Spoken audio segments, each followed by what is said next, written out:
Thanks so much for being here at the Space in Denver. Give it up for the Space.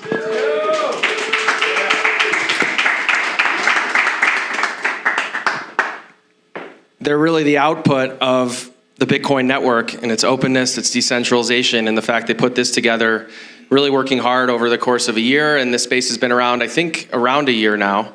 And appreciate you hosting us here. My name is John Gordon. I'm here with my partner, Stu Lackey. We're co-founders of Sound HSA, all about connecting sound money and sound health. So we're really excited to share with you a little bit more about our backgrounds, and then we'll dig into the program here for tonight. Glad you had some chance to grab a little bite beforehand, and we'll dig into it. Awesome. Yeah. Thank you again for coming. I am Stu Lackey. I'm from Nashville, Tennessee, which is another great Bitcoin hub. I live about a mile from Bitcoin Park and work out of there a few days a week. My wife, Jennifer, and our 8-year-old cannot be here tonight. We have a new puppy that's 12 weeks old. So that's, yeah. It's a lot. It's all good. But no, it's so great to be here. I found Bitcoin in 2016, and I, at that time, was kind of closing a chapter to a very rigorous surgical device startup career in neurosurgery and orthopedic spine. So really quickly, our companies would develop very niche technologies. We would go into markets, find early adopters, train them on our technology, satisfy a burden of proof with the C-suite in the hospital they operated at, and then we would train up their staffs. We'd stay with them in the operating room until they felt confident to kick us out, and then we would move on. But something happened in healthcare, and I noticed every time I sold an implant, everybody made more money. And the more tests that were ordered, everybody made more money. And every time a script was written, everybody made more money. And I started listening to some entrepreneurs in Nashville that were trying to change healthcare in a meaningful way. And I saw some of these statistics. We'll show you some of them. We're not going to spend much time on it, but that made me start thinking about there's got to be a better way to finance the way we do healthcare, long before we even came up with this. And in 2020, I'd had an HSA with my wife, and we had heard about Michael Saylor. We had Bitcoin for 4 years at that point. Heard about Michael Saylor's efforts to start stockpiling Bitcoin for MicroStrategy. And so we started porting some of our HSA assets over to some of these proxy equities, but it wasn't Bitcoin, okay? In 2022, I started thinking about the idea for Sound HSA, and the regulatory environment was just not ready for it. If anybody's been following what's happened on Capitol Hill, the big beautiful bill, this is not a political discussion. There were 10 provisions that made it in that final bill, and that benefits the HSA market directly. And we're super excited about that. We think it's time for a product like this, that the HSA piece is part of the stack of a sound financial plan denominated in Bitcoin. So we'll get into a lot of that other stuff. We have some fantastic physicians that are in the room, and I think John and I would both, we would like any feedback. If you have a question, if something strikes you emotionally, if you have a question, there's a lot of great minds in this room that are going to share some information with you tonight. Please speak up, and let's make this very interactive.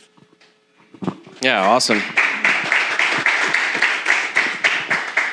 And yeah, like Stu, I also worked in the healthcare industry for a few years and saw some of the brokenness from the inside, having started strategy consulting for health systems, worked at a big Blue Cross plan in Medicaid, was in medical supplies, and finally found Bitcoin in 2020 and really was open to it when the money printing started. And my wife and I was here before our daughter was born. We started traveling and really hit the nomad lifestyle. I got a yoga teacher training in Bali and was really finding connections. As I was reading about Bitcoin, I was seeing some connections to yoga as well. And I've done some writing on that. But really, when we were holed up in a Jakarta hotel room for a week before we could even get to Bali in Indonesia at this time, I really started realizing that my passion was wanting to work and do anything I could to push Bitcoin into healthcare, and seeing how big of an industry that we have, how many challenges there are, and wanting to orient myself towards working on solutions to ultimately help enable people to live better, healthier lives. And so grateful to have partnered up here with Stu with Sound HSA, and we've got a really awesome program for you here tonight. There are some live streamers on X as well. Hopefully you're joining us. Not sure if we're on Zap.stream as well in Nostr, but maybe next time. But to start off, we'll have my beautiful wife, Erin Rachel Doppelt, Gordon here to lead us and kind of get us in the right headspace, lead an active meditation. And then we'll go into, Stu and myself will go a little bit into who pays for healthcare, teeing up a panel with a couple of doctors, dentists who are accepting Bitcoin in their practice. We have Dr. Roger Mozagemba and Dr. Mark Link, who's here. Ben Justman, hopefully you had a chance to taste some of his beautiful, healthy wine outside before. If not, you can save it for after. Appreciate you driving in from Paonia. And then Dr. David Ottolenghi will talk about personal health sovereignty and his Warrior Medical Clinic, making it pretty interactive. And then we'll close sharing a bit more about what we had planned here with Sound HSA, launching a Bitcoin health savings account to the market. And then we'll hang out a little bit more. Sorry for everyone watching online. You can't enjoy with us here. You got to make it out to the space. There is another healthcare conference going on here, Health Rosetta, this week. So we're grateful to the timing. We could welcome in some advisors, some physicians, and others who will be talking about all different values-based solutions in healthcare over the next few days. And we're here to help introduce Bitcoin into that space. So in order to have our openness and be ready for perhaps new information, maybe challenging some of the ways and lifestyle and habits that you live your life, I want to first welcome up my wife, Erin. She is a meditation and spiritual psychology teacher. She wrote a book last year that came out called Nothing Can Stop You, which I think is very apt for the Bitcoin mindset as well. And she'll kick us off.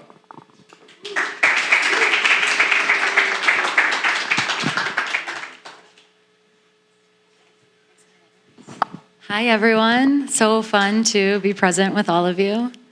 I feel like John always comes to my events, so it's nice to come and support and be at his events as well. Anything worth immersing yourself in always begins with setting this moment as different than all others, all organized religion, all spiritual practice. Setting this moment as different than all others. How do we do this? Sometimes we wash our hands, we wash our feet, we change our socks, we say a prayer, we put on a different garment of clothes. But for now, we'll breathe for just a moment, relax the nervous system, so you'll absorb the content that these beautiful people are going to share with all of you. Divine? Cool. Uncross your legs. Roll your shoulders back. Heart comes towards the heavens. Bring your right hand to your heart, your left hand to your stomach. Close your eyes. Inhale, lower belly expands. Inhale, upper chest. Exhale through your mouth, let it go. It's a 2-part inhale, 1 part exhale. Inhale through your nose, lower belly expands. Inhale through your nose, upper chest expands. Exhale through your mouth, let it go. Inhale. Inhale. Exhale. Inhale. Inhale. Exhale.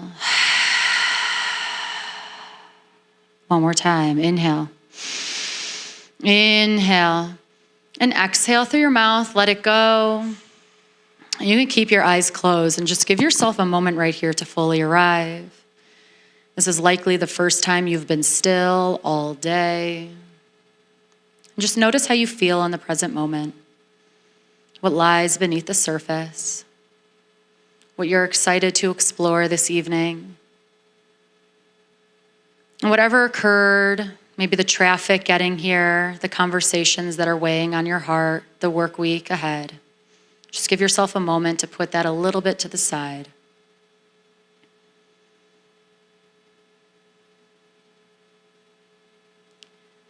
Relax your muscles in your face.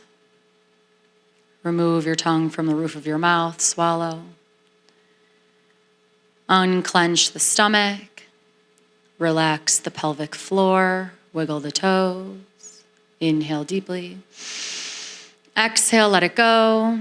And when you're ready, you can roll your shoulders back, gently open up your eyes coming into this space. We just practiced the yogic breath. So I spent my 20s living in Israel and India. My background's clinical psychology. Even in the silent ashrams I was living in India, taught this specific breath, the yogic breath. It's also one of the first breathwork practices you will learn in a very Western, modern-day yoga studio down the street. The yogic breath does many things. It provides abundant oxygen to the brain, the frontal cortex. It tells the amygdala that it is safe to relax. It calms down your flight, fright, or freeze. How are you feeling? Maybe like a little bit better. Cool, we're gonna do one more thing. Okay, this is what we're gonna do. Sit at the edge of your seat.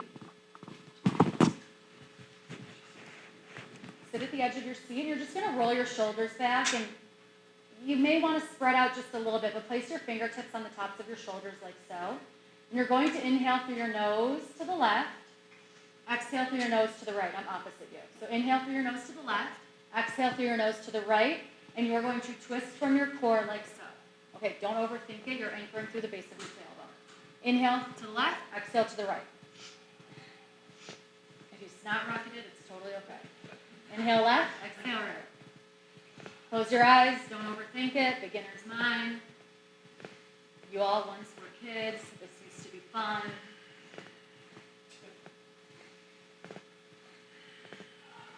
Continue the practice, but keep your face relaxed.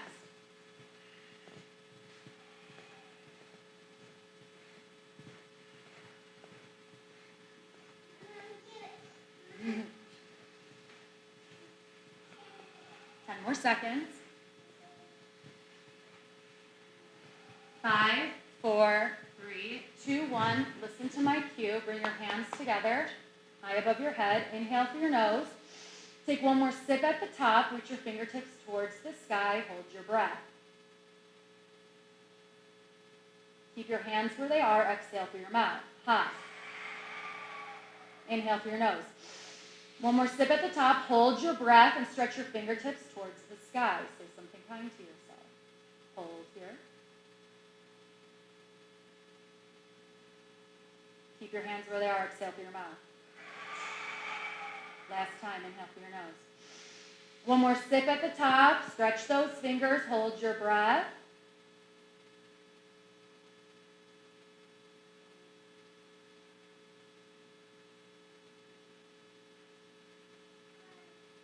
Exhale through your mouth and fan your fingers wide as if you are cleansing the energy around you. Right hand on heart, left hand on stomach. Close your eyes. You see so much further with your eyes closed.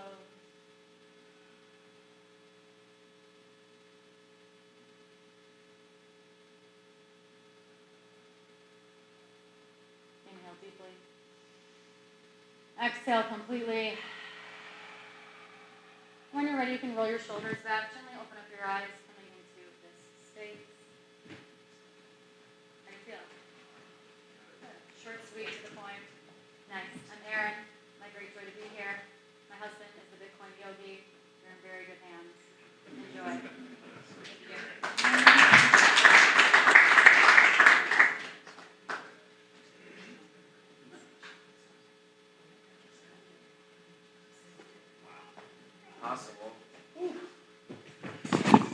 Now that you're all relaxed and your hearts and minds are open, we are all human here. We'll dig into a little bit about healthcare payments. Stu. Do I need a microphone or no? I think for the recording, it's probably good. Okay. Is that good? Okay, great.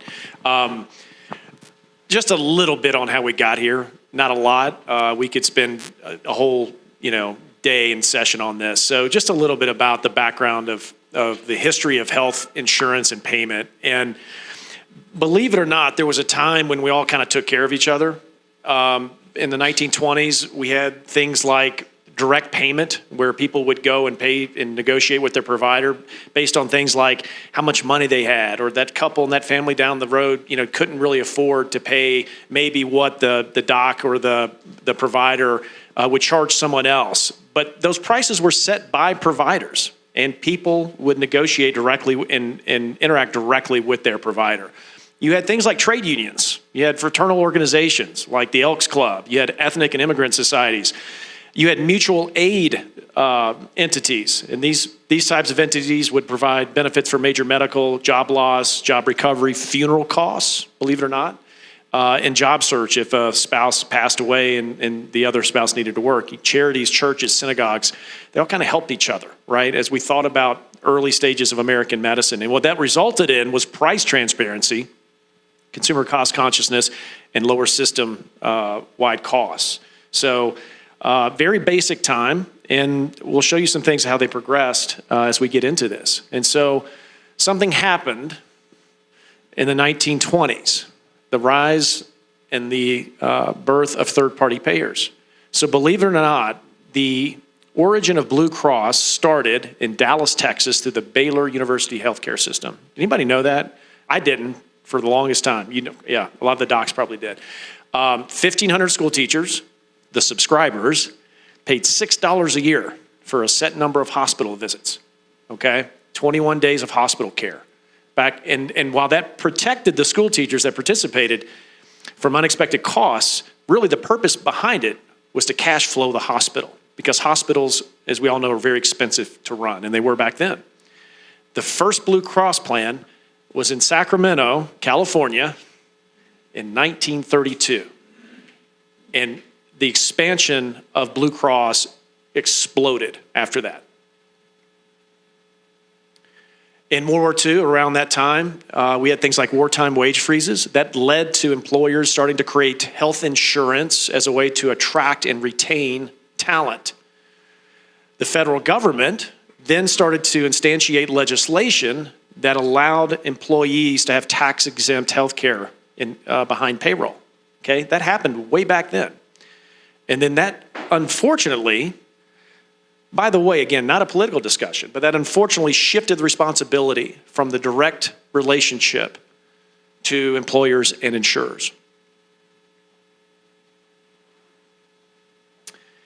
In 1965, under Lyndon Baines Johnson, CMS was created.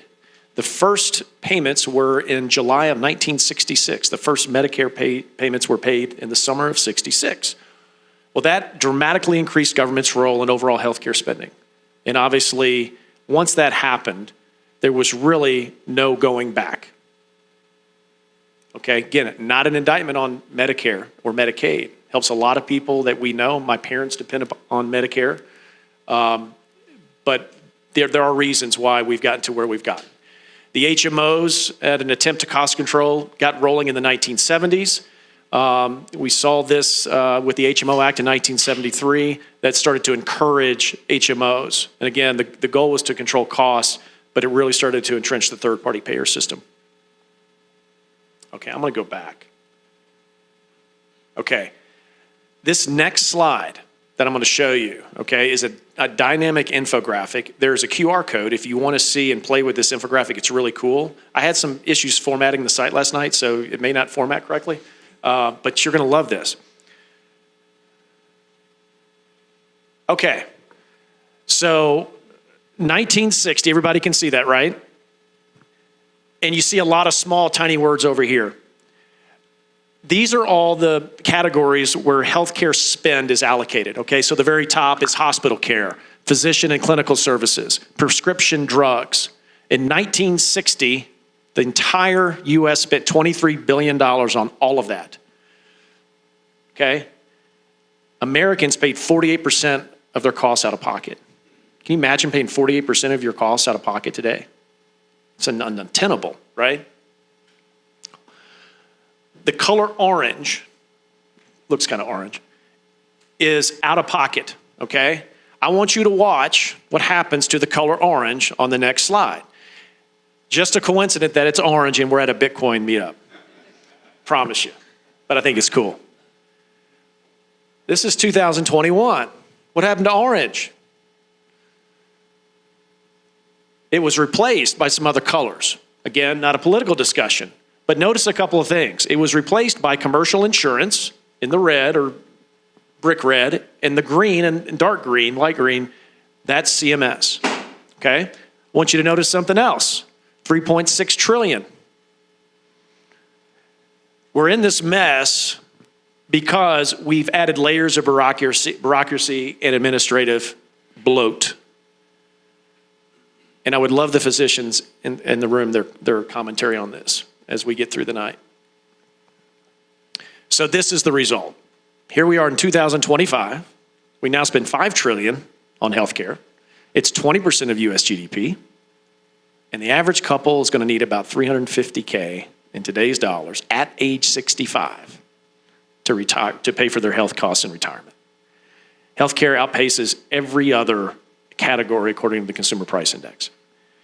And so when we start thinking about the potential of how we may change and incorporate something as powerful as Bitcoin that has been, I know, in my life and probably everybody here at different levels, we think it's time to marry these two things, healthcare and Bitcoin. It's time to meet in a lot of areas, but financially as well. So I'll turn it back over to John. Any questions as well on that? We can maybe take a couple questions or thoughts or hold them till later. Yes, ma'am. When you said the emotional response, it's actually very tied to this. So one, Roger and I said the same thing to Kelly different times. If people are interested in Googling NIH provider and physician, or excuse me, NIH provider and Nazi, what has happened with healthcare and insurance as healthcare is what is culturally accepted, is also what physician and provider is what insurance is basically. So physician and provider are very separate, but what I will say is that when it comes to the spend, my question is on the previous slide.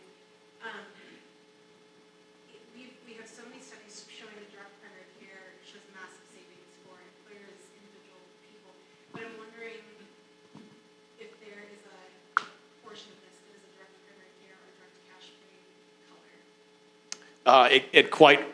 It could very well be in other payers. Yeah, the last, yeah, it probably is in there. Yeah, that's right. It's exactly right. Yeah. Good call out though. Yeah. All right. And with the background Stu shared,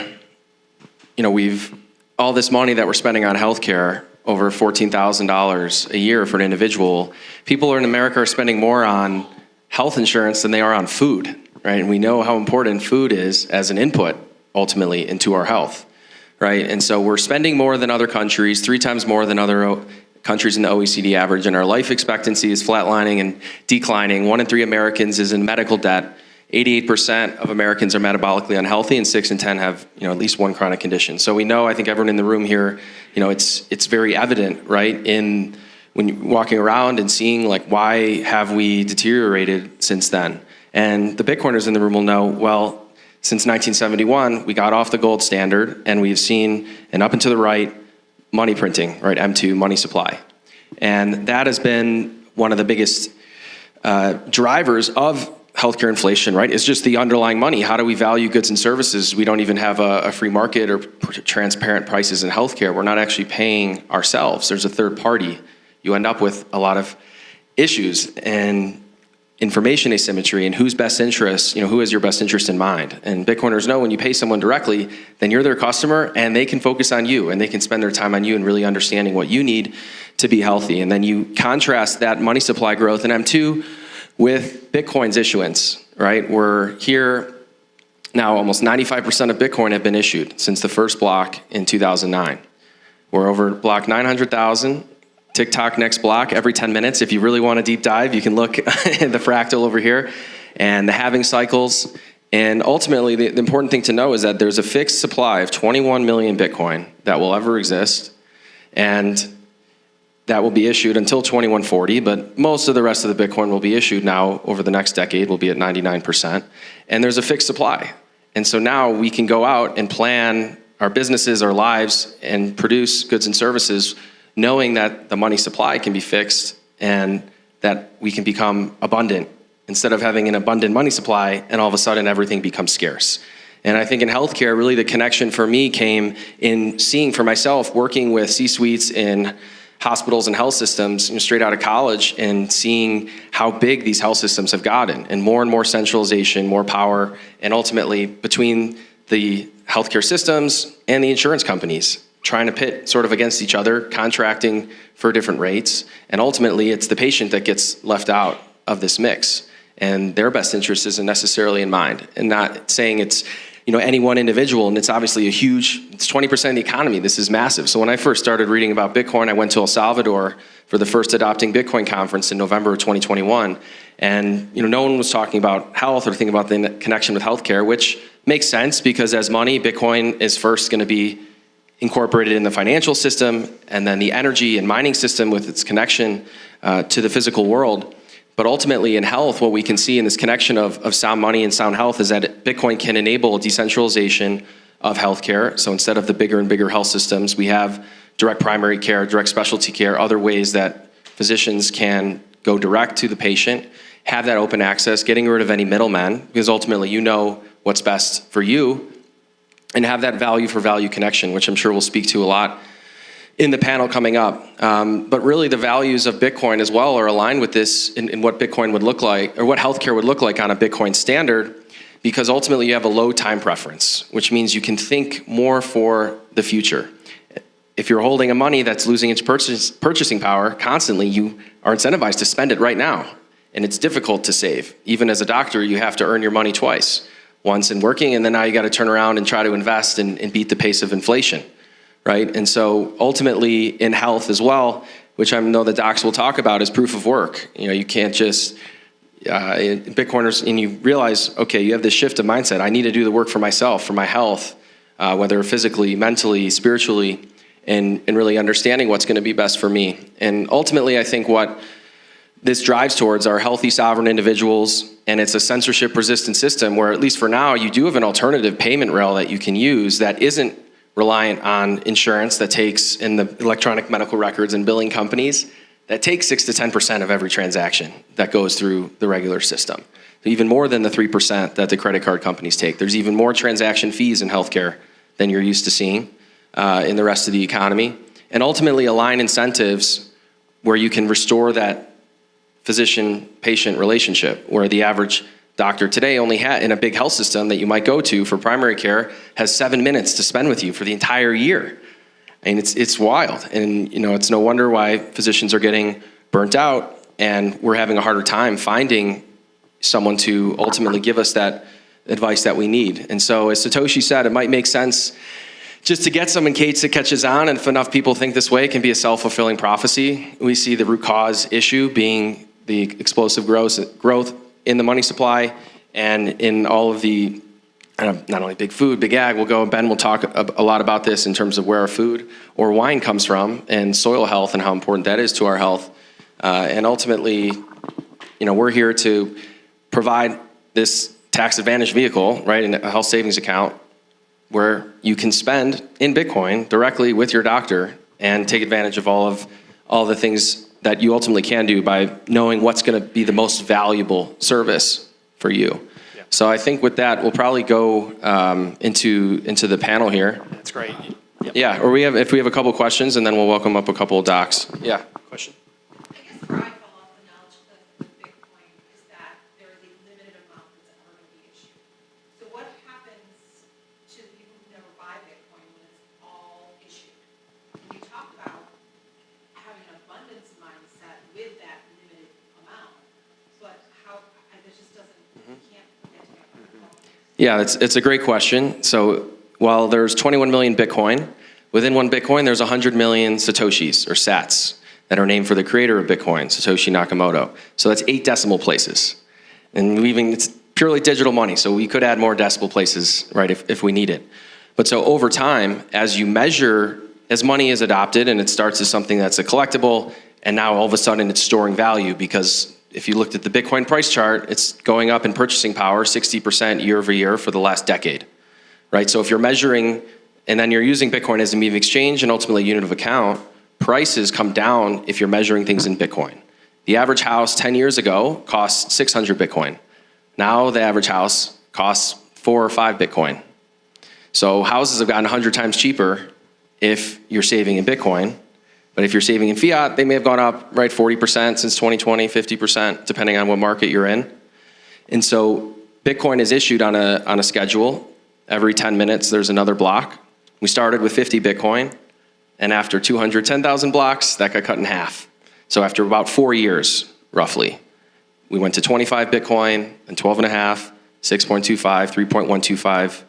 Bitcoin is where we are now. So after this, you can go out, and Dr. Noah was here sharing a little bit about our solo miner, our BitAxe that's out here, that's mining Bitcoin, using energy, trying to find the next block. So that next block right now is worth about $400,000, right? $350,000 or $400,000 is being issued every 10 minutes. So right now you can also exchange your fiat or dollars. You can go on an exchange like Strike or River and you can buy Bitcoin with fiat. But eventually where we see these things going is that you're gonna need to offer a valuable good or service in the market to receive Bitcoin directly for payment. Whatever you're providing to the world. And at that point, then we're exchanging goods and services for Bitcoin directly. So that's how more Bitcoin will continue to get distributed. So it won't be freshly minted or mined new Bitcoin, but it will be Bitcoin that someone else has bought or earned that needs to live their life and live somewhere or chat with their doctor or buy some food or wine, that you can do that directly in Bitcoin, and that's the way that more and more Bitcoin will continue to get distributed and decentralized in terms of who's holding it. Yep, there are circular economies now around the world that function on Bitcoin. Yeah, that number's growing. One other thing I'll add, and then we'll let the panelists come up. When I got into this space, I'm not technical.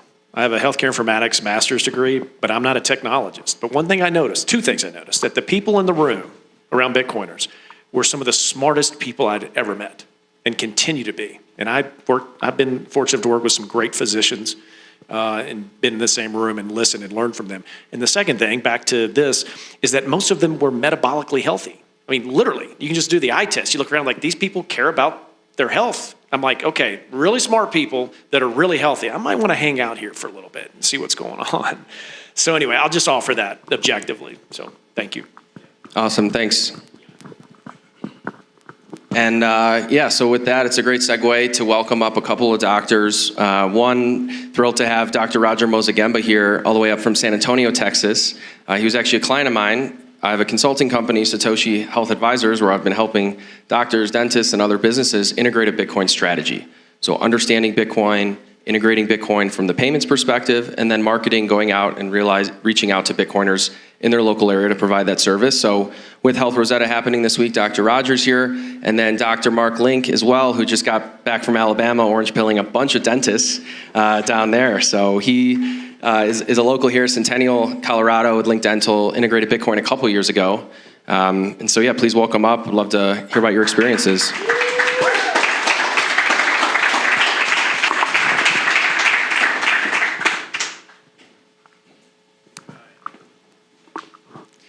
Feel free to have a seat.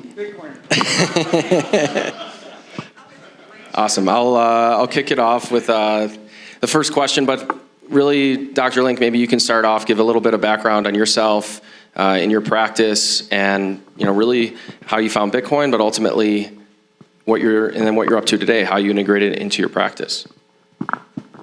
How much time do we have? Yeah, I know that's a long question. We'll do the brief version. We'll get into it. Yeah, so I'm going to talk fast, okay? So 2008, my wife and I had borrowed $1 million to build out a brand new shiny dental suite.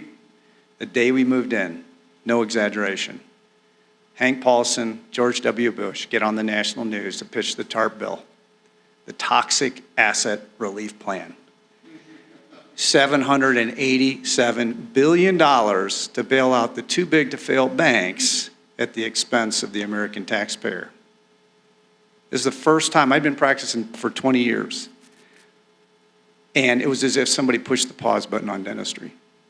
None of my patients were making any elective treatment decisions. We were furloughing staff. My wife and I didn't take a paycheck for 6 months, and we had 3 little kids at home. I mean, so basically, when I say accidental tourist, that's how I all of a sudden became interested in the system, the financial waters that we're swimming in. And I started down a rabbit hole just because I didn't want to ever be in that situation ever again, okay? And one layer of the onion at a time, I started to understand how our system works. And not only did it shock me, what I found, what shocked me even more is that no one had ever taught us. Not in high school, college, dental school. And, then I started putting all these pieces of the puzzle together. And this is another kind of background. I had the opportunity to interview my father when he was 98 years old.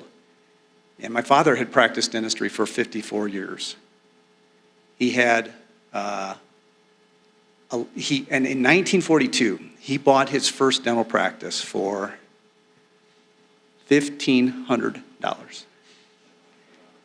I can buy maybe one high-speed handpiece for that today. And my father, his salary provided for a stay-at-home mom, an upper-middle-class lifestyle, 11 children, 65 years of higher education, and this was very commonplace. All of my parents' friends, the Ferences, the Knockways, the McGills, all of them had big families, upper-middle-class lifestyles. Mom stayed at home, raised a family. Today, not only is that not common, it's not even possible.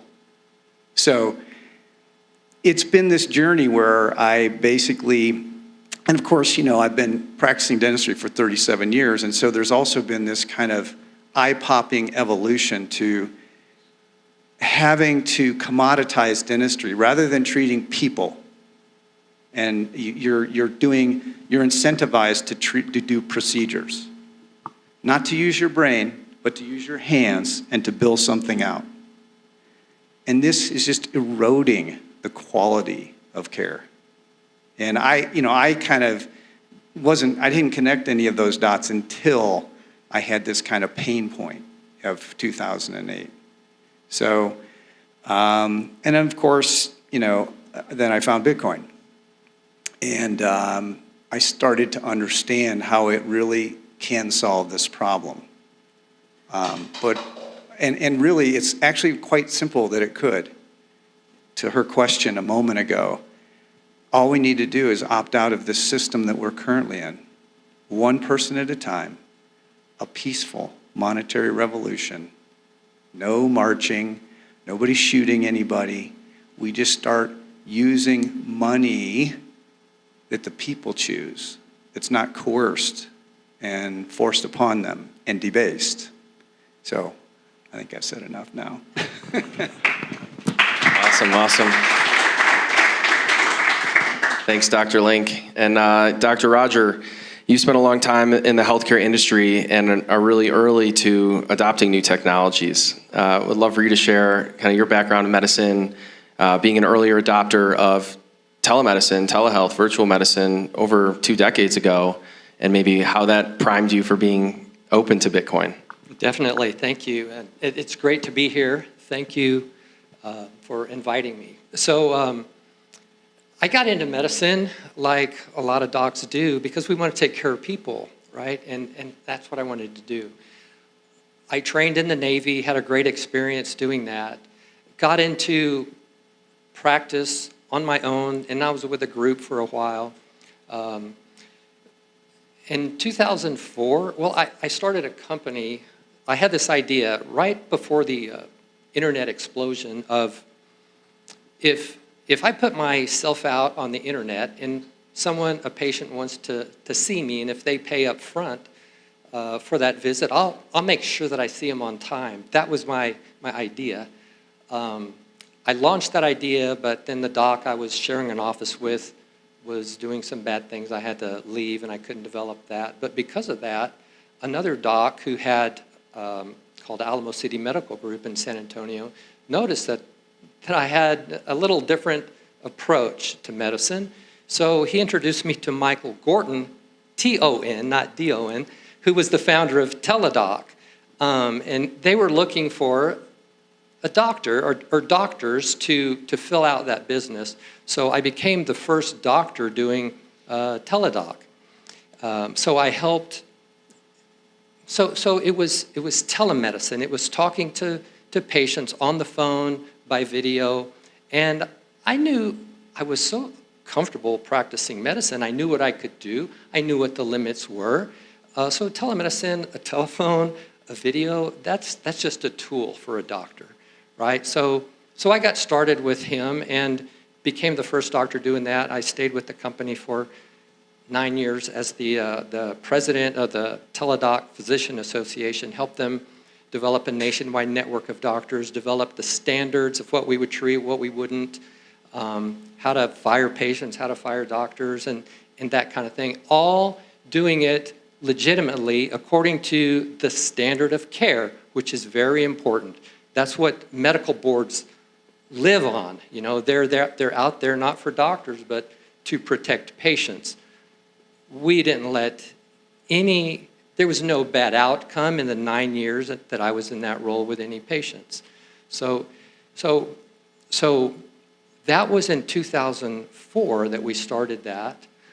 But then this crazy thing called the pandemic comes along years and years later, and then telemedicine just exploded. But it took all of those years for it to kind of simmer and develop before people really knew that they could do it.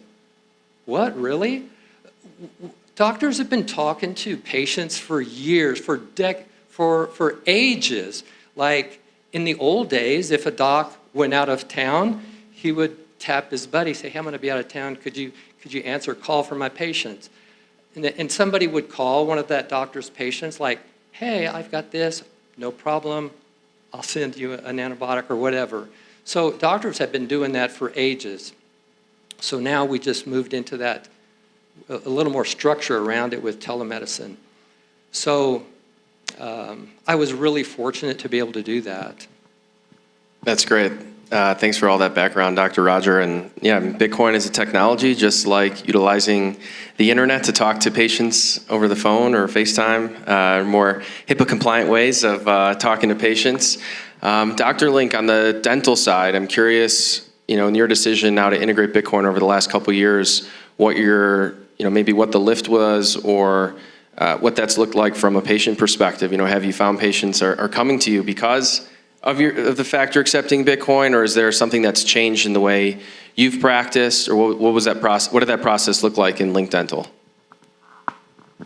So I started accepting Bitcoin in November of 23.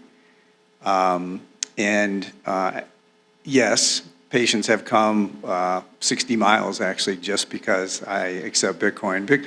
Bitcoiners are generally very rabid people, and they are very supportive of each other.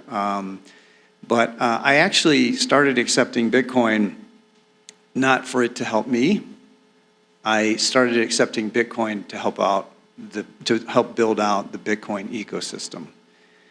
Because I think we have achieved the store of value functionality of Bitcoin, and now the next step is for it to become a medium of exchange. And those two things actually go hand in hand. And,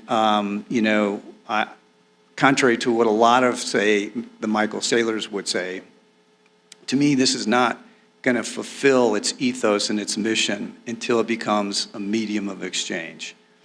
And I started accepting it for that reason. Now, there are added benefits. So if you're a physician or a dentist, number one, it's just another payment rail, right? Only it's the best payment rail there's ever been. It is, it is secure cash without a cash register, It is no merchant service fees. So for every $1 million of credit card payments, you are saving $30,000. And my practice, last year we spent like $50,000 just on merchant service fees, okay? For what? Like convenience fees, right? I mean, that's literally what we're paying for. So it's faster, and it's final settlement, T plus 10 minutes versus T plus 2 to 3 days, right? And it's your money instantaneously. There's no holding period, You don't have to wait 6 days to use your money, okay? So it's instantaneous. It's super easy. We've got people, technologists, ZapRite is the software that I use, and it keeps track of all my transaction details, including my cost basis. Generates a QR code, patients scan, I get paid instantaneously. And then from a standpoint of growth of the practice, and this again is not what I had intended, but you have the Orange Pill app, which is a social media app exclusively for Bitcoiners. So you have access, direct access to all of the rabid Bitcoiners that are in your community, so you can reach out to them. I run a Bitcoin meetup, again, not because I wanted to use this as a marketing for my practice, but because I believe in this so much. And then number two, you have the BTC Map app. So it allows everybody to know that you actually accept Bitcoin, you know. And then, you know, the last thing, and really this is important for me, you know, people trust dentists. And we're sticking sharp things in their mouths. And if you haven't earned their trust, you aren't going to be sticking sharp things in their mouth, right? Unless it's an emergent thing. So, and we have this extraordinary privilege to forge meaningful relationships with our patients. I mean, most of my patients are very good friends. I go out to dinner with them. You know, I mean, these are people I do not ever want to harm because they're my friends, you know.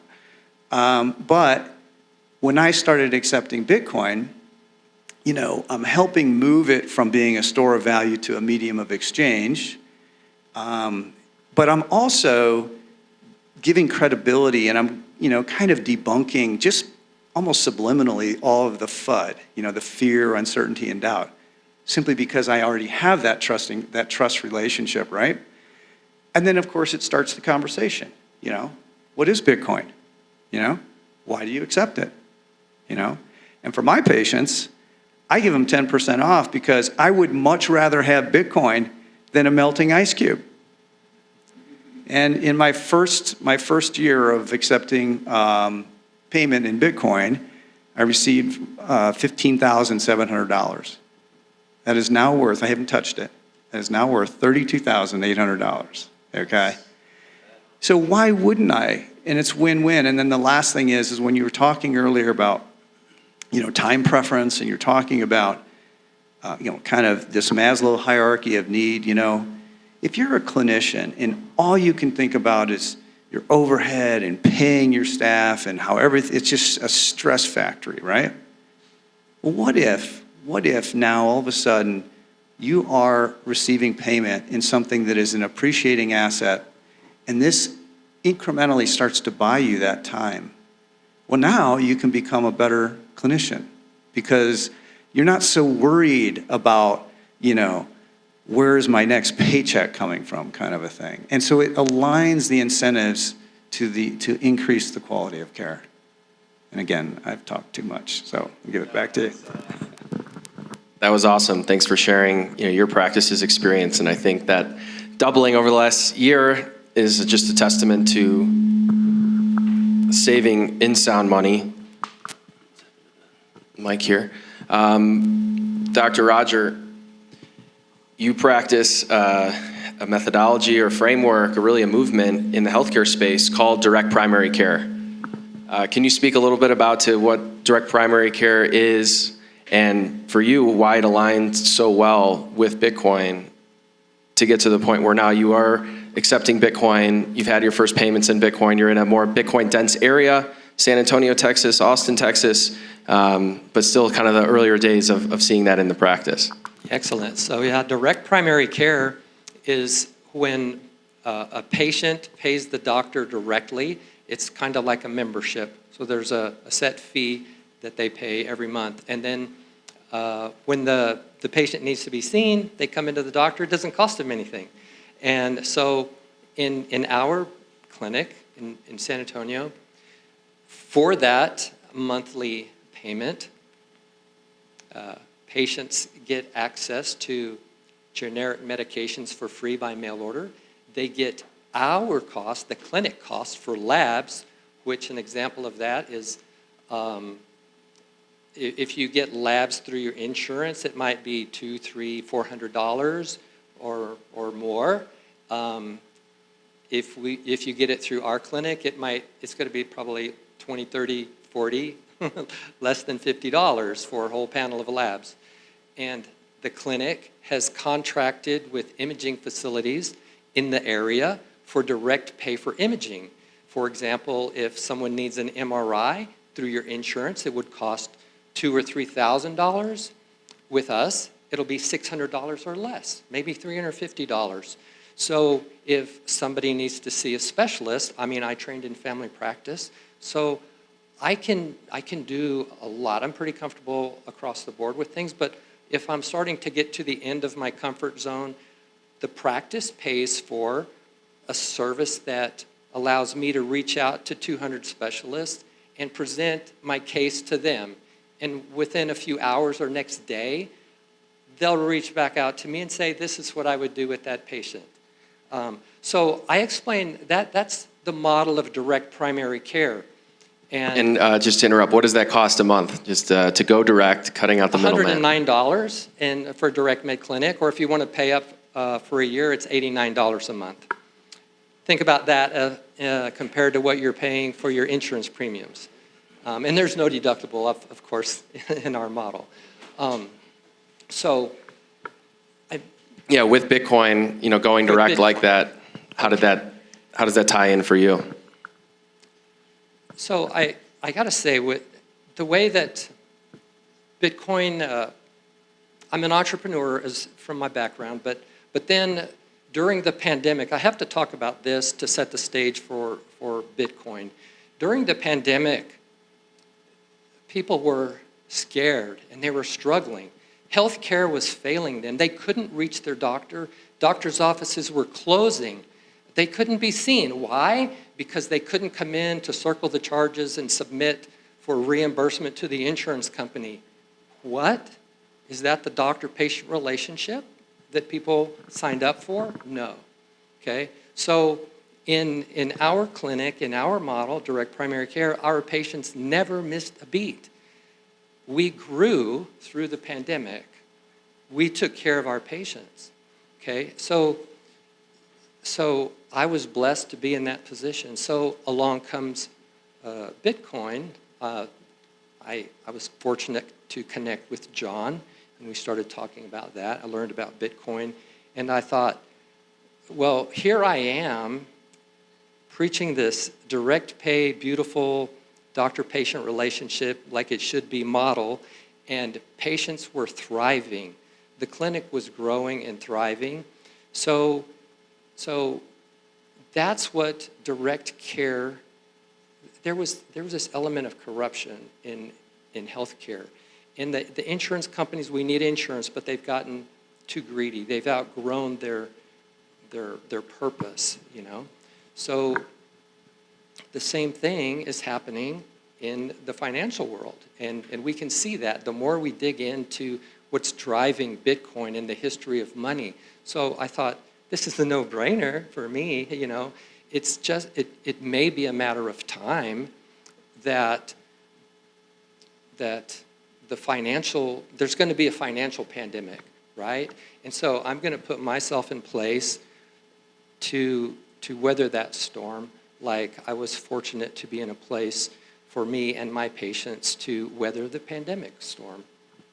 That's great, and yeah, I really appreciated your openness, Dr. Roger. I reached out to a lot of doctors in the DPC world, and we're still very early in adoption for Bitcoin. So your openness and working with you and your staff, and ultimately saying, hey, you're getting this redundant payment rail set up now because we may need it later down the road. There might not be a ton of demand for people to pay in Bitcoin, but you are incentivizing similarly with a % off for people who pay in Bitcoin, using ZapRate as well, right? These are tools that are out there that make things really easy to integrate Bitcoin payments, save in Bitcoin. We got some folks from Unchained here, have a collaborative custody, even multi-institutional custody down the road for, as we'll get into, for the trust or for the HSA. But ultimately, with the last couple minutes here, just want to, for our panel, Dr. Mark, maybe you can speak to any closing thoughts that you have, and to this emphasis of, hey, we're still really, really early for Bitcoin adoption in healthcare, but knowing that the tools, the infrastructure is really coming in place. What do you think it's going to take to see more Bitcoin adoption in your dental industry specifically? And more globally, I would say the only real existential threat I see to Bitcoin is a lack of adoption. So people need to adopt, and we need to just opt out. And once this happens in mass, it is an unstoppable force, okay?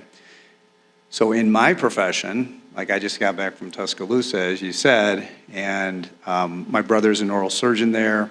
He puts on a seminar every year so all of his referring docs can get their CE credits. And I've spoken there in the past, but this time I went and spoke about basically three things. One, accepting Bitcoin in their offices, why they might want to do that. Two, what is the problem with our money? Three, how is that affecting everything? Everything that you can, everything we touch is being affected by this. And four, how does Bitcoin solve that problem? And it was an amazing experience. I had an oral surgeon that went on Robinhood and bought Bitcoin right while I was there. I had two financial advisors come up to me, peppering me with really great questions. I had, one of the former speakers who also, or the other speakers there, he was one of the board members for a regional bank, and he downloaded the Strike app while I was, and it was waiting for getting verification and so on. So to answer your question, what is it going to take? I think it's going to take all of us to talk in our professions and to get our colleagues and our patients comfortable with this idea. It's just getting comfortable with this idea of freedom money, sound money, money that can't be debased. So that's it. That's great. And any final thoughts, Dr. Roger? I'm glad to be here, and I'm super excited to see what you and Stu are putting together because I love this concept of marrying sound money and sound health. I'm all in. Awesome. Well, we'll end it on that note. Thank you guys so much. Thank you guys so much for being here, sharing your words of wisdom. We'll now pivot to talking a little bit about wine. You can feel free to have your seats. And we're thrilled. Thank you both for being here. We're thrilled to have Ben Justman, Peony Lane, wine. We don't often think about, or maybe don't give enough thought to what goes into our body. We also have a very experienced Bitcoin entrepreneur here, which he'll speak to in terms of actually finding his customer base in the Bitcoin community. So I'll turn it over to Ben. Thanks so much. Thank you. Do you have the clicker? Hey, yeah. I'll make sure I look taller. All right. Hey, my name is Ben Justman. I am owner and winemaker at Peony Lane Wine, out in Western Colorado. And I started accepting Bitcoin for wine sales in 2021. And I'll kind of get into this further, but at this point, Bitcoiners are 100% of my business. So I leaned in and Bitcoiners leaned back. Is that just stuck? All right. Well, cool. That was my title slide. And I just want to start this by saying that I talk about wine in the sense of like drinking healthy, but I also recognize that alcohol is not necessarily like a healthy product. But there is big things you can do to take it in a much better way. And I put this slide up here just to say, like, I speak from experience. When I was 25 or 26, I started a winery and all of a sudden had unlimited wine and had a new identity and wanted to lean in and have a glass of wine every night at 5, and then it became 4, 3, 2. And all of a sudden, I was having tastings at 8 a.m. and not spitting because the wine was already in my mouth. So I felt that dependence kind of creep up on me, and the only way you can drink healthily is with balance. So I just want to say that first and foremost. I think that it can be healthy to drink wine in places that elevate things. So if you elevate your life with alcohol, if you drink a nice bottle with a nice meal, I think that can bring spice to life, thus make you happier and more healthy. But I'll also say, and this is the core of my talk, is that when you drink wine that doesn't have a bunch of crap in it, you're not going to feel bad afterwards. And I didn't come into wine expecting that, and all of a sudden was able to drink without negative effects and notice major negative effects when I was drinking other stuff. So first thing to think about is how do you buy wine? You might know a region, you might just love Cab Sauv, or you might ask the person in the wine store, what's a good wine? but I guarantee all of us have also bought wine just based off the label. Oh, let's go back. Skipping a slide. All right, well, based off the front label, but I bet you none of you have bought wine based off the back label, the nutrition facts. And the more you look at this, you might say, hey, Ben, that is AI generated. And I agree, because this does not exist. You are not required to put an ingredients list on your wine at all. And so it's this complete black box. You have no idea what's inside, but there can be 50 different ingredients in a wine bottle, in a bottle of wine, and you have no idea, and there's no really way to find out. And I'm not up here to say, like, read this, all of these are bad, and figure out which one really affects you. The point is that it's a black box. I mean, there's some of these that you're not gonna have any issues with. Wine is labeled vegan because some wines use egg whites to clarify. Not all these are bad. The point of this is that it's a black box, and you have no idea which of the things is making you feel bad. So I'm up here to break this stereotype that wine is like this beautiful, crafted thing that is from the farm. Yes, it is a farm product, but ultimately most wine is made in a very sterilized environment. Now, you know, most of you guys are doctors. Sterilization is not bad. You can make great wine in a very sterilized environment. You can make great wine in a dusty cave in France. But the core of most winemaking is chemistry, and there are chemistry labs in every winery. And the point of these chemistry labs is to manipulate every little bit of wine, every taste, texture, aroma, anything you can think of in wine, to manipulate that to create a product that weirdly this guy likes. So this guy, his name is Robert Parker. He had an influential wine newsletter.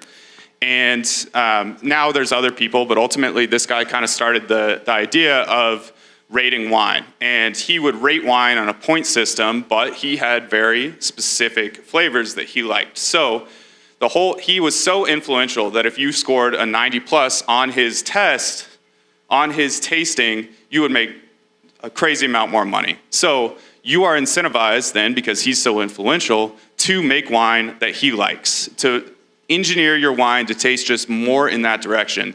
So what do? Well, you hire a chemist and use these 50 ingredients, some sort of them, to manipulate your wine to taste that specific way or more so. And so wine then starts disconnecting from the place, from the terroir, the sense of place that makes wine so beautiful, and moves it towards a chemistry experiment, a food science experiment, to taste like this specific thing. And at the beginning, you know, this, like everything, it's okay, yeah, this thing just makes it taste better in whatever sense. And when it comes to taste, no one's right. It's you yourself, I like this, and that's what matters. So slowly, it just becomes more and more bastardized. So the thing I get questions about the most with wine is headaches. And the biggest thing I say is, like, I don't know. I can't tell you which of these 50 things is making you feel bad, but the only way to find out if a wine makes you feel bad is to drink it. And so, unfortunately, when you get a migraine, you're pretty afraid to do that. So you start coming up with ideas, and the thing I hear the most is sulfites in wine. And it's kind of backwards, because sulfites are basically the only ingredient listed on a wine bottle. Every wine bottle has to say contains sulfites. And what I do is I add just the tiniest bit of sulfites to my wine. It stabilizes it, it is a preservative, and it can be used in small amounts that actually does make the wine taste better, and your body's not gonna notice it. You're not gonna feel any different. So I'm using an extremely minimal amount, whereas this huge winery that is making very cheap wine adds a ton. They say the exact same thing. So that is the only ingredients bit on a wine label. Makes you think that it's giving you transparency, but really it's hiding even more. So the other thing I want to talk about is what to look for in wine to find if it's going to make you feel bad. Because if you're in a store, you got a million varieties, it's hard to choose. And this is kind of a meme, honestly, this study. And it's to show you that organic wine, organic grapes, really only talks to you about the grape growing process. And then glyphosate or any other chemical can be added during the winemaking place. The reason I show this is also because you're probably gonna see it online if you start looking into this. This study only tested 10 wines, and only 2 of them were organic, but they had the gall to say every wine in California had glyphosate. So it's a bit unclear, a lack of clarity that's just kind of pervasive in the wine industry. And what you typically want to look for is low intervention wine. Organic is maybe a start, you know, it kind of tells you they're focused in the right direction. Natural wine, or really, I just buy French and Italian wine when I'm buying other stuff. So the reason is that French and Italian wine, specifically, they're just the ones I know the best. There's tons of wine in Europe that's made the same way. They've been making wine for centuries. They make the wine the same way on the same plot of land that their great-great-great-grandfather did, and they're not changing it because it worked for them. They made wine for kings, and so they're keeping it that way. And the culture of wine is just so much different there. Whereas specifically in the United States, wine really became a thing in the 1970s. Wine existed in the late 1800s, but it really didn't become a thing until the 1970s when a California wine won at the Judgment of Paris. And so it was the first time a wine outside of Europe ever won this prestigious prize. And Europeans were like, they were baffled because it was blind tasting, no one knew what it was, and they didn't think you could make wine that was top-notch, world-class outside of Europe, because they're better than us. And so that kind of spurred on this huge investment in wine in California, and the American, really California wine industry was born at this time with this award. And so what else happened in the 1970s? Well, we went off the gold standard. And so I just bring this up to say that the American wine industry was built completely on a fiat standard. European wine industry was built on a gold standard and keeps remnants of that. It has much more staying power, just as we didn't go into this horribly, it was inflationary in the 70s, but like the world didn't get screwed in all the ways that we're talking about with fiat money. It took time. And so with this cultural heritage of wine, the European wine creators have stayed the same way that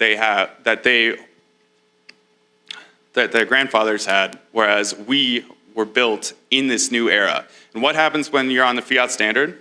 Your costs always go up, thus you have to always raise your prices, and your consumers, your customers, their wages don't keep up with inflation. So your margin is getting squeezed at all times.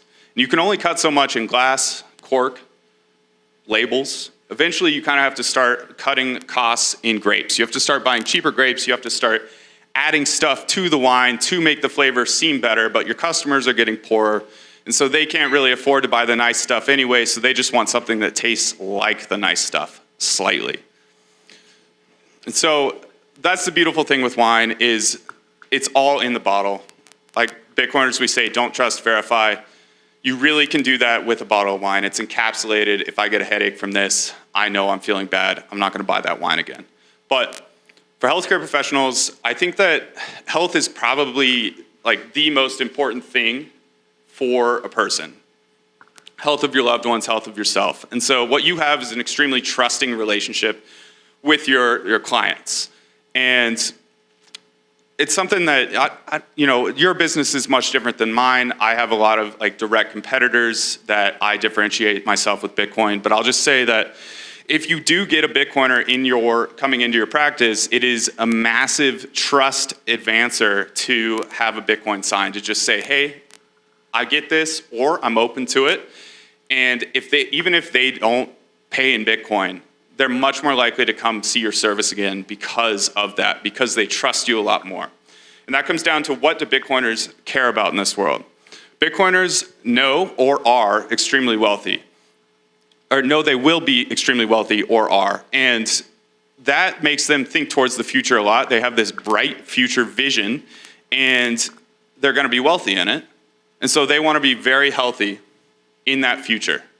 And they're willing to put in the time, the effort, or the expense to do so. And so you are sitting there as a healthcare provider, and they are really wanting someone to help them be healthy, to help them experience the best in the world, and that you also know that so much in the healthcare system is broken. So with this one sign, you can kind of say, hey, I get it, I'm here, I see through it, and I'm here to help you. And it's all in just that one Bitcoin B. And so I've been doing that for 4 years. I've just had this sign out, and I had this sign out when I was just figuring out Bitcoin and was just like really motivated by it. I was like, look, I'm at a farmer's market selling wine, and no one here is going to pay me in Bitcoin, but I want to be this beacon. And eventually, Bitcoiners started coming by. It was just like normal people would walk up that didn't care about Bitcoin. They'd see this sign, wouldn't care. It was fine. It was not a detriment. But anytime a Bitcoiner walked by, they would just lock eyes and come in and be so excited and be my best customers. And I was psyched too, because it was fun to talk about it. But ultimately, this just kind of became a continuous flywheel of more and more Bitcoiners wanting to buy my wine, more and more Bitcoiners learning about health and wine and not wanting to know what they're drinking. And so I got to a point where it just didn't make sense to even focus on other people anymore, and Bitcoiners became 100% of my business, all because I just put a sign out there once. Once a lot of times. But anyways, it just goes to show that Bitcoiners are extremely motivated to look for a high quality product and are motivated to seek it out and keep going, and they will support you. Thank you.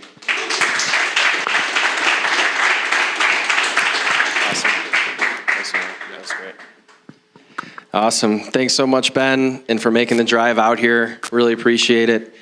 Ben and I connected a few years ago now, and we had an event kind of like this, just focused on Bitcoin and wine in Austin, Texas, in the spring of 2023. And ever since then, if I'm in America, I'm only buying and drinking Peony Lane wine. He does ship across the country. Do spend a little time in France and Italy. We can drink the wine there for your permission.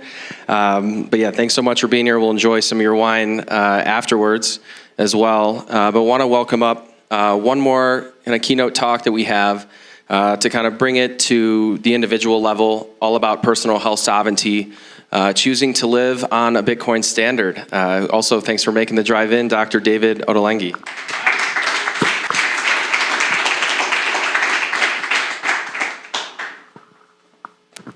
Thank you. Thanks for having me here today. My name's David Ottolenghi. I'm a family doc up in Fort Collins. I've been up there 30-some years, and I'm grateful to this space for creating this environment so we could come down here and hang out and talk about Bitcoin and everything sovereign. And I want to thank John and Stu for pushing me to expand my own vision of myself. And I want to thank my family and my son for just taking care of me and getting me down here. So let's see. This is going to switch hands here. Listening to the medical panel earlier, I am impressed that, yes, we need to use more Bitcoin in our system, and that you kind of reminded me, especially Dr. Link, about Jeff Booth and how that's the one thing that will stop us, I think, is if we just sit here with our being a value, storage of value, then we won't succeed. So I'm right there with you. And then I was thinking, okay, I'm going to talk about something completely different here. So this is an interactive talk that we're going to be doing next. And that's not the right slide. Let me see.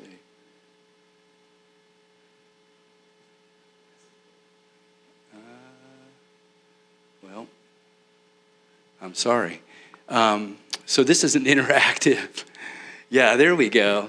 This is an interactive talk, and it's really going to be about the mindset of Bitcoin and how that relates to the mindset of medicine and how they go together. So the question that I have for you is, who are you and who do you want to be? And so you see all these choices here because each of us has a choice. And we were talking earlier about the choice of Bitcoin, and we each have a choice about who we are in this life and who we want to be. Let's see if I can get this. So we have a couple, I don't know if these slides are in, I don't know if they're, I'm not sure. I can wing it though. Maybe. Shoot. So,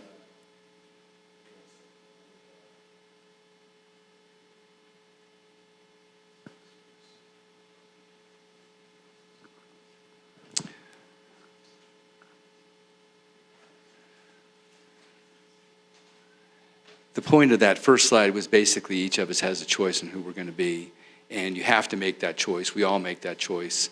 And if you remember the words, you guys are maybe too young, but in the 1980s there was a band called Rush, and they said, and if you choose not to decide, you still have made a choice. So tonight, I'm going to encourage you to, because I'm going to introduce you to a tool that is timeless and universal and holistic, and you all of us have used it all the way throughout our life, and I'm going to encourage you to use it tonight to reimagine and further imagine yourself as you go forward, and so that you can create your best health and your most fulfilling life, and that includes living on a Bitcoin standard. Shall we try it again? Tell me when I should click or something.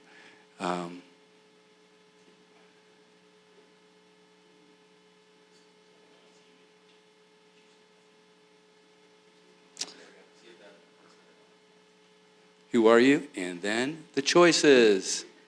Yay. Okay, so we got through that part. And then what an amazing time to be alive. So if you can just ignore the headlines and the global domination theory, and there's multiple things here just for a moment. Not that those things don't exist, but what an amazing time to be alive. You know, we have Bitcoin. Of course, that was supposed to be on the top, and somehow it's not. But that allows for us to choose personal sovereignty. This talk is all about choice, by the way, if you haven't guessed already. The internet, which allows us to connect with people all over the world and ideas, and has really changed our lives. Now we have artificial intelligence, which is going to empower us, does empower us to make choices in decisions and be more creative. And then, more in my field, the personalized medicine, which allows us to make choices to empower us and help us take sovereignty over our health and our life journey.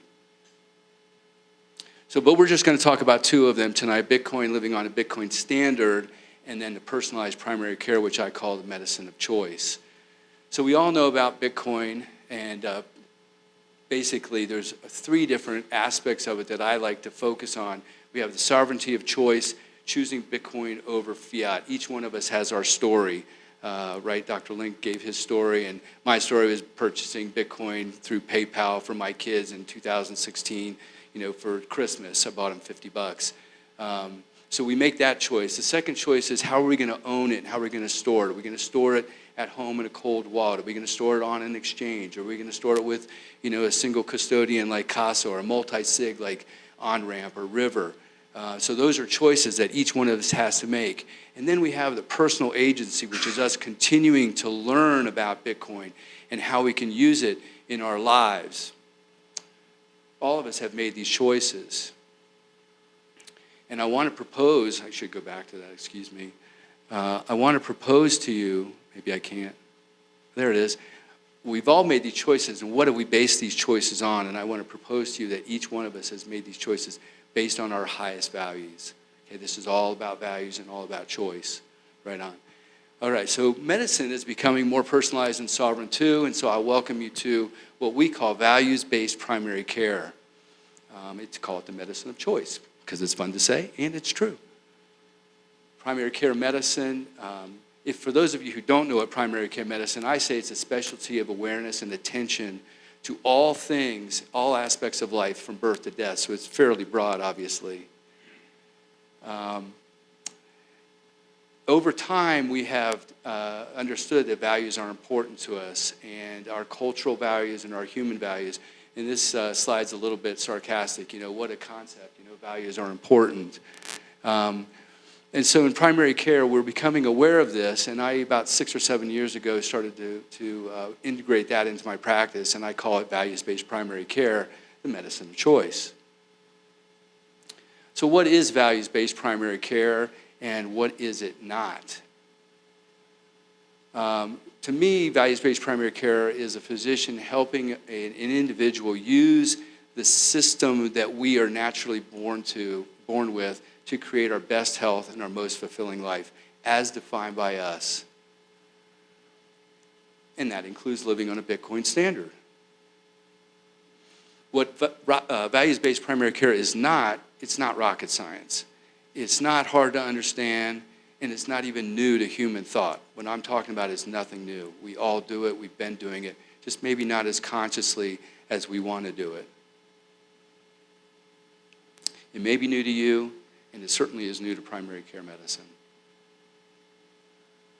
This slide is just to kind of point out some similarities between living on a Bitcoin standard or Bitcoin itself and values-based primary care. You know, we have the freedom to choose financial independence. We have the responsibility for our ownership choice. And we have the agency and increasing our capacity to use Bitcoin in our lives. And that includes, of course, living on a Bitcoin standard. With values-based primary care, you're obviously free to choose your own values. You have a responsibility for your own choices. And then in our practice and our training, you definitely have the you practice getting better at making choices that are aligned with your vision. Now, over time, we figured out that in order to practice the values-based primary care, it takes a certain mindset, or this mindset is best. And that is the, I'm sorry, thank you, Nico. That is the warrior mindset. And I think in this case, the warrior mindset and the Bitcoin mindset are the same. And they are the mindset of what we call warrior. The definition of a warrior is a person who's willing to take on and accept the burden of choice. That's why this is medicine, right? Obviously, nothing is more personal than choice.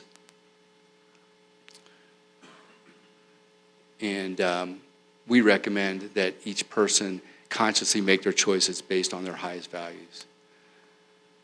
Bitcoin's one of my highest values. I just made this little circle here with 7 different areas of life and stuck Bitcoin in the middle of it so you can see that it relates to all areas of life. Okay, now the fun part of the talk. This is the interactive part. So let's take a couple breaths. If you want to, this is your choice. This is your first choice right now. We're going to use the values-based primary care right now. And remember, the outcomes of this values-based primary care are 3, basically. Self-realization, meaning you're going to get to know yourself more right now. Best health, because you can choose things that will lead to your best health. And most fulfilling life, because you can choose things that lead to your most fulfilling life, as defined by you.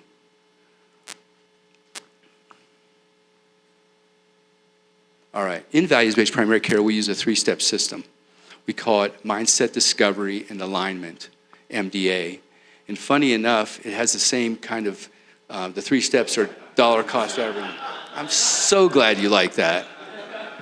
So the first step is discover my values. The second step is create my vision. And the third step is align my mindset. This is the sheet that I use in my office to work with my patients. And I have some of these if you're interested in them. This system is free because you are the system. So values-based primary care, we call it the medicine of choice. There's the 3 little things, mindset, discovery, and alignment. You see the mind, heart, coming together. This is about mind-heart coherence. Better grab a little drink. Excuse me. So this is all about connecting your mind and heart. And if you have a hard time thinking about that, what you can do is just imagine somebody that you love, right? You know, you think, yeah, I love her. And then you can feel it. And that's the mind-heart coherence, okay? That's all this is. So we've all been doing this since we were born. The 3 steps to our mindset discovery and alignment system are: number 1, discover my values. I use a values determination questionnaire, John DeMartini. Nico, do I have the QR codes up there? Yeah, they're there. And so if you're interested in that particular values determination questionnaire, it's free also. You can do it. 13 questions. It'll take you 30, 45 minutes. It's pretty deep. It'll help you know what's most important to you. And the second step and third step are create my vision and align my mindset. And I use, this is our warrior wheel because we're fun. And again, it's a circle. Boy, it's a circle that is separated into 7 different areas with the different areas of our life. And I just wrote the little living on the Bitcoin standard next to those so you could see that it can go in different areas. So at this time, let's take a breath and decide what you would like to create a vision about for yourself. You want to think about living on the Bitcoin standard and what that means to you, what your next steps might be. You want to think about some other area of your life, like physicality and how you want your body to be. Okay? So, and I'll give you an example. So what you're going to do is create a vision for yourself using present tense words. I am, I have, and I feel, right? Because you don't want to program yourself to be I want or I need, because then you'll just be the dude who's wanting and needing. But you want to be the person who is. So I am, I have, and I feel. So maybe if I was going to do a vision for living on a Bitcoin standard, I would say, I get paid in Bitcoin. I pay my bills in Bitcoin. I hang out with beautiful people at the space and talk about Bitcoin, right? And so then I capture the feeling of doing that. How does that feel? It feels good, right? It feels free. It feels honest, okay? So take a moment, if that's what you want to do, and just do that for yourself.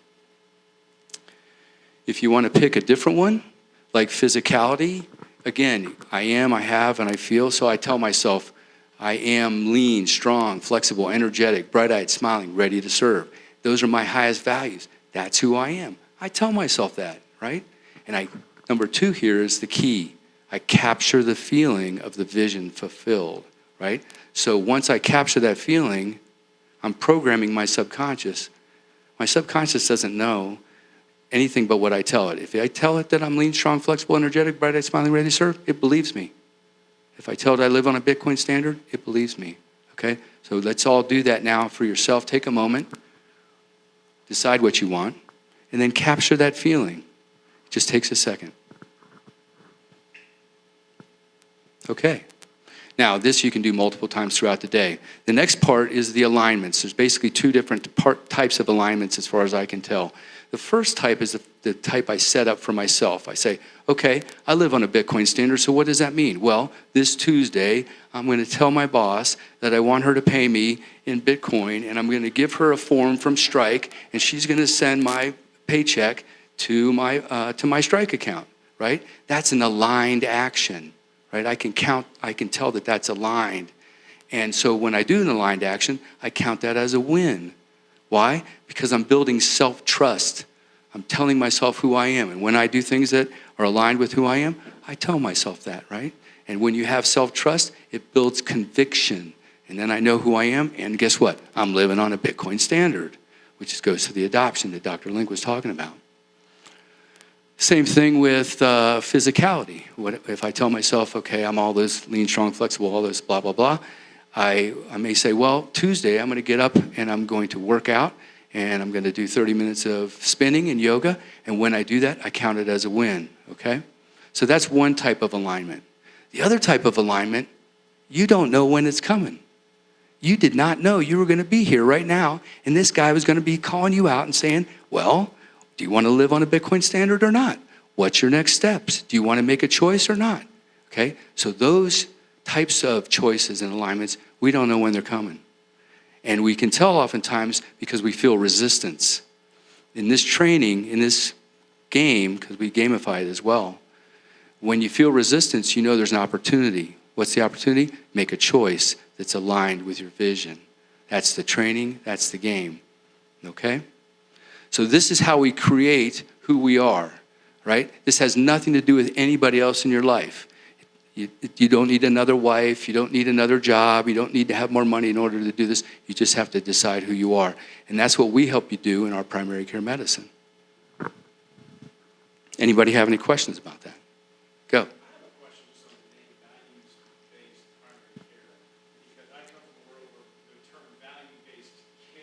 Oh yeah, I picked right up on that. Yeah, and I suspect you did. It's interesting. I think it's brilliant because it's so different than what value-based care represents. Actual values. Yeah, exactly.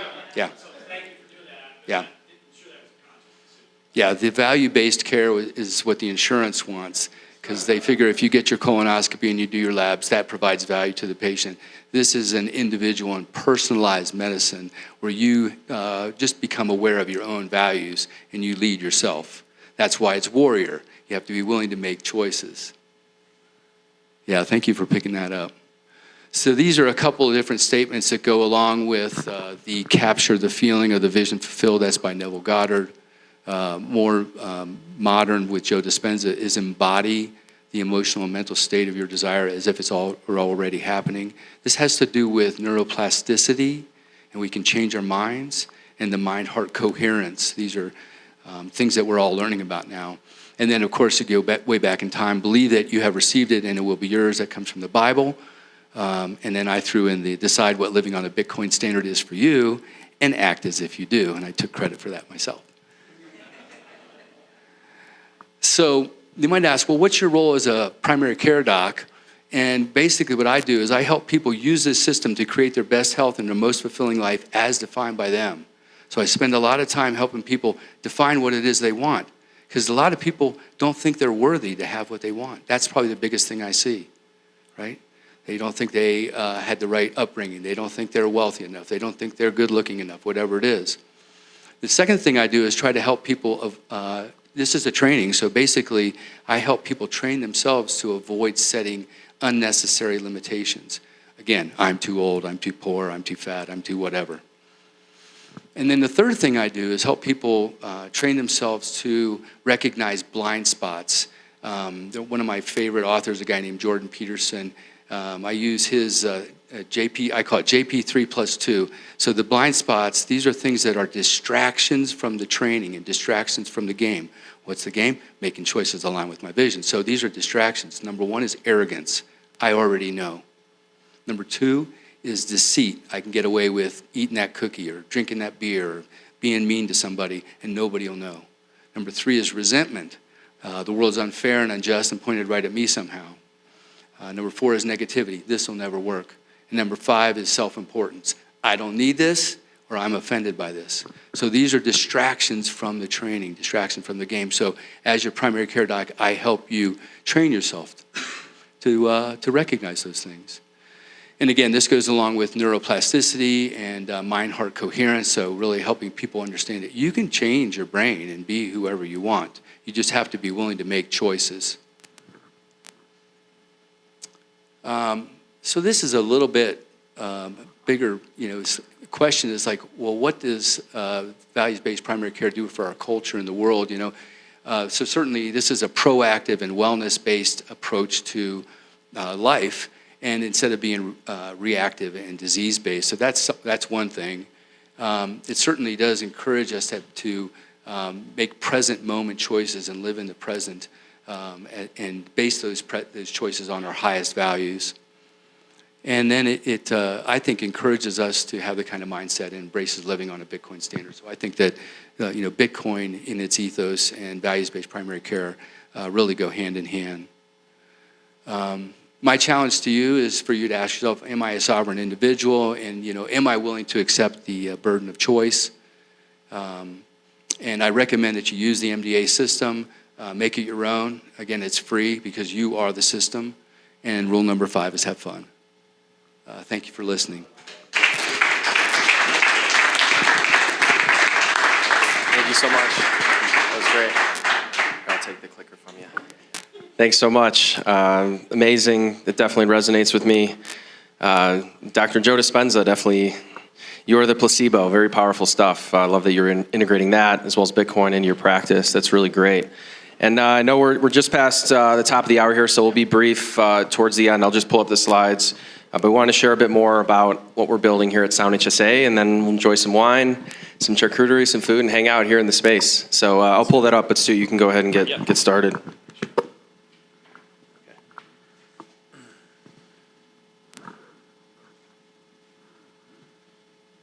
Maybe you can give a little background about Sure.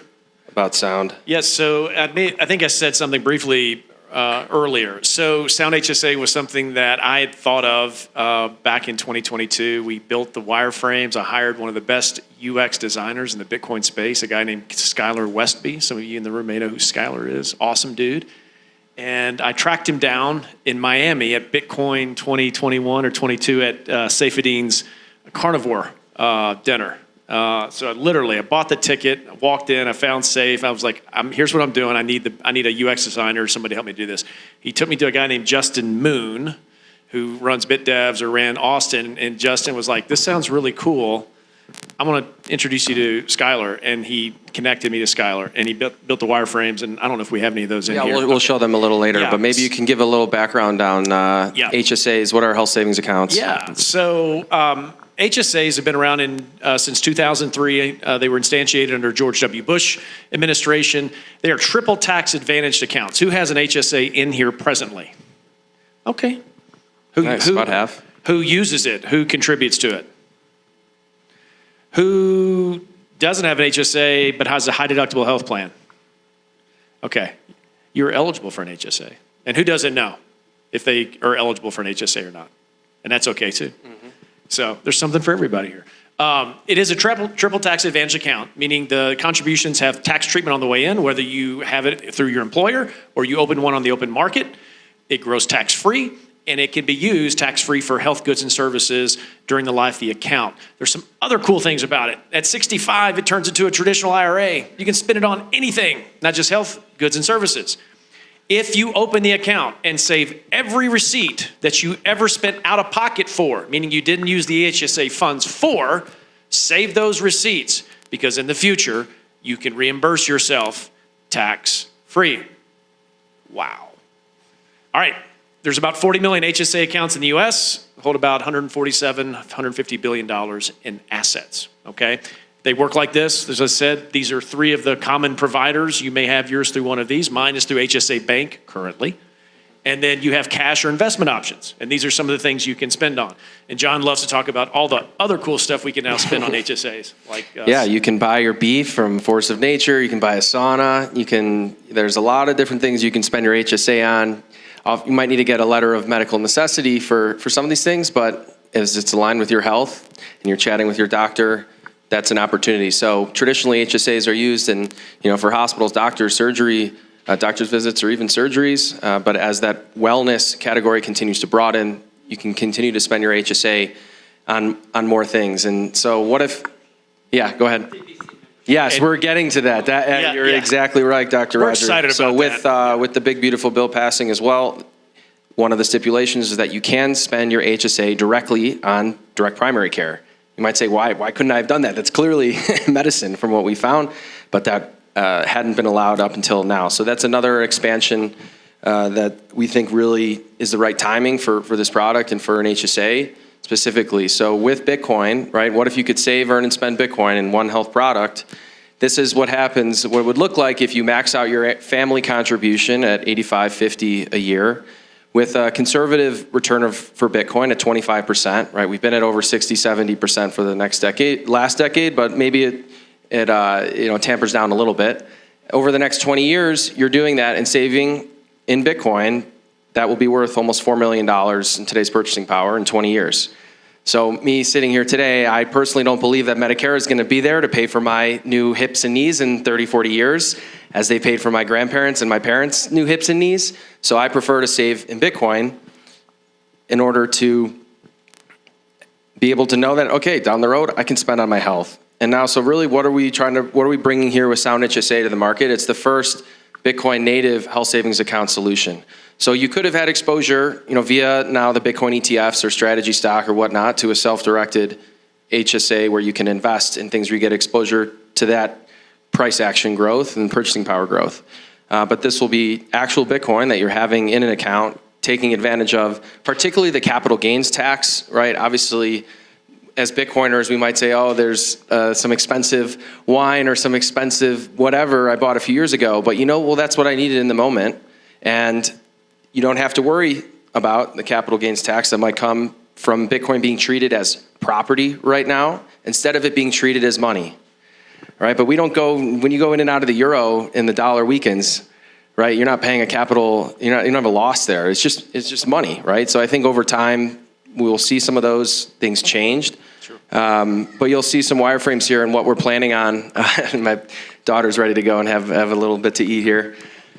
But you'll have your HSA balance. You can decide you want to have some in dollars, some in fiat. You maybe have a bigger bill coming up. The doctor doesn't accept Bitcoin yet. Okay, I need to have some dollars in my account, and then I'm going to have some Bitcoin in my account as well.